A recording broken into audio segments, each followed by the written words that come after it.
আমার সাথে রাতে যায় দেখা করছে, শারীরিক সম্পর্ক করছে আমার সাথে রাত্রে। আমি এই জায়গায় আইসি, আমি ওরেই বিয়ে করবো। ও যদি আমার বিয়ে না করে তাহলে আমি আমার জীবন আমি এই জায়গায়। আসসালামু আলাইকুম রহমতুল্লাহ। প্রিয় দর্শক, যে যেখান থেকে আমার ভিডিওটা চালু করছেন সবাইকে আমার আন্তরিক মোবারকবাদ। তো আজকে যে বিষয়টা নিয়ে আলোচনা করব সেটা কম বেশি অনেকেই জানেন, কারণ অনেক টিভি চ্যানেলে বিষয়টা নিয়ে নিউজ করেছে। সেটা হলো প্রেমিকের বাড়িতে প্রেমিকার অনশন। তো এই অনশনের বিস্তারিত আলোচনা করার কাজ আমার নয়, ওটা সাংবাদিকের কাজ, সাংবাদিকে করবে। কিন্তু এখান থেকে আমি আপনাদের যে মেসেজটা দিতে চাই সেটা হলো, আমরা মুসলিম জাতি, আমাদের ইসলাম, আমাদের ধর্ম, আমাদের আমল, এগুলো তো আস্তে আস্তে দুনিয়া থেকে উঠিয়ে যাচ্ছে, এগুলোর কথা নাই বললাম। কিন্তু সর্বশেষ মানুষের একটা মূল্যবান সম্পদ ছিল লজ্জাবোধ। সেই লজ্জাবোধটাও আজকে আমরা হারিয়ে ফেলতেছি। এই যে দেখেন, এই মেয়েটা ছেলের বাড়িতে গিয়ে কত সুন্দরভাবে বলতেছে তার সাথে আমার শারীরিক সম্পর্ক হয়েছে, অথচ সেখানে ছেলের পরিবার, এলাকার মানুষজন, মেয়ের পরিবারের কিছু মানুষজন আছে, সবার সামনে কত সুন্দরভাবে বলতেছে তার সাথে আমার শারীরিক সম্পর্ক হয়েছে। অথবা যখন মিডিয়া তার সামনে গেল, মিডিয়ার সামনে সে খুব নর্মালি বলতেছে তার সাথে আমার শারীরিক সম্পর্ক হয়েছে। অথচ একটু চিন্তা করলো না যে এই মিডিয়ার মাধ্যমে অথবা এই এলাকার মানুষ যারা আমার এই বিষয়টা শুনতেছে সবাই আমার প্রতি কেমন একটা খারাপ ধারণা করতেছে। এতটুকু লজ্জাবোধ হলো না, এতটুকু চিন্তা হলো না। আচ্ছা, অনেকেই হয়তো বলবেন যে সেই পরিস্থিতির শিকার হয়ে এখানে আসতে হয়েছে, কিন্তু এই পরিস্থিতিটা কি করছে? তার কারণেই তো হয়েছে। এই পরিস্থিতিটা হওয়ার সুযোগ করে দেওয়ার কারণেই তো হয়েছে, তাই না? আজকে যদি এই পরিস্থিতি হওয়ার সুযোগটা না করে দিত তাহলে তো এই পরিস্থিতিতে আসার দরকার ছিল না। আচ্ছা, মানলাম পরিস্থিতির শিকার হয়েই সে ছেলের বাড়িতে আসছে। ছেলের বাড়িতে আইসা এখন সে হুমকি দামকি দিতেছে যে তাকে বিয়ে না করলে সে জীবন শেষ করে দিবে।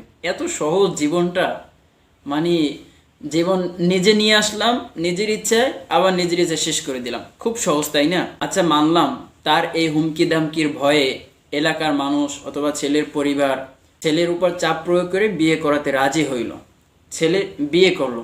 কিন্তু এখানে আমার বিষয় হলো যে যে ছেলে তোমাকে বিয়ে করতে চাচ্ছিল না, তোমার প্রতি চাহিদা নেই, এই জন্যই তো সে অন্য কোথাও বিয়ে করতে চাচ্ছে। এখন একটা বিষয় একটু চিন্তা করে দেখো, তুমি যে এই সব মানুষের সামনে, ছেলের পরিবার, এলাকার মানুষ, মিডিয়ার সামনে, সবার সামনে খুব সুন্দরভাবে বলে দিলে যে তার সাথে আমার শারীরিক সম্পর্ক হয়েছে, এই বলার কারণে তোমার সাথে ছেলেটাও তো সবার কাছে একটা লাঞ্ছনার পাত্র হয়ে গেছে, ছেলেটাও তো সবার কাছে লজ্জিত হয়ে গেছে। তোমার কারণে তার লজ্জা পাইতে হলো না?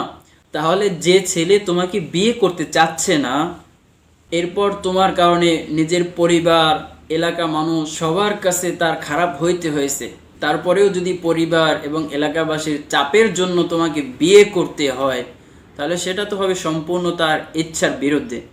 তাহলে এই অনিচ্ছাকৃত বিয়ের ফলাফলটা কোথায় গিয়ে দাঁড়াবে? এখন চারিদিক শুধু বিচ্ছেদ আর বিচ্ছেদ। মানুষ একজন আর একজনকে পছন্দ করে, ভালোবেসে, সম্পর্ক করে বিয়ে করার পরেও সেখানেও বিচ্ছেদ হচ্ছে। তাহলে অনিচ্ছাকৃতভাবে বিয়ে করার সম্পর্কটা কত দূর যাবে? সর্বশেষ আমি আমার বোনদেরকে বলতে চাই, এই যে আসতেছে আর 1-2 দিন পরে হয়তো তোমাদের সেই বিশ্ব দিবস, এই দিনে যে কত বোন তাদের সতীত্ব হারাচ্ছে শুধুমাত্র ভালোবাসার প্রমাণ দিতে গিয়ে। অনেকেই হয়তো অনেকভাবে প্ল্যানিং করতেছে কীভাবে কী করা যায়, কোন জায়গায় গিয়ে করা যায়, তাই না? তাদের জন্য আমি বলি, প্রিয় বোন, এই মেয়েটার থেকে শিক্ষা অর্জন করো। দেখো, এই মেয়েটা 1 দিন আর 2 দিন নয়, 12টা বছর ছেলেটার সাথে সম্পর্ক করেছে, 12টা বছর ছেলের জন্য অপেক্ষা করেছে। বিয়ে ঠিক হয়েছে, সেই বিয়েগুলো ভেঙে দিয়েছে শুধুমাত্র এই ছেলেটার জন্য। সর্বশেষ ছেলেটার সাথে শারীরিক সম্পর্ক পর্যন্ত করেছে, কিন্তু ফলাফল শূন্য। এভাবেই ফেরিতে পেয়ে গেলে সেটার কদর বেশি দিন থাকে না। এখনও সময় আছে বোন, সচেতন হও, নিজের সেফটি নিজের কাছে। এমন ভুল কখনো করো না যেটার কারণে হাজারো মানুষের কাছে লজ্জিত হতে হয়। ওই যে কথা আছে না, একটা ভুল সারা জীবনের কান্না, এমন ভুল কখনো করো না। আল্লাহ আমাদের সঠিক বুঝ দান করুক।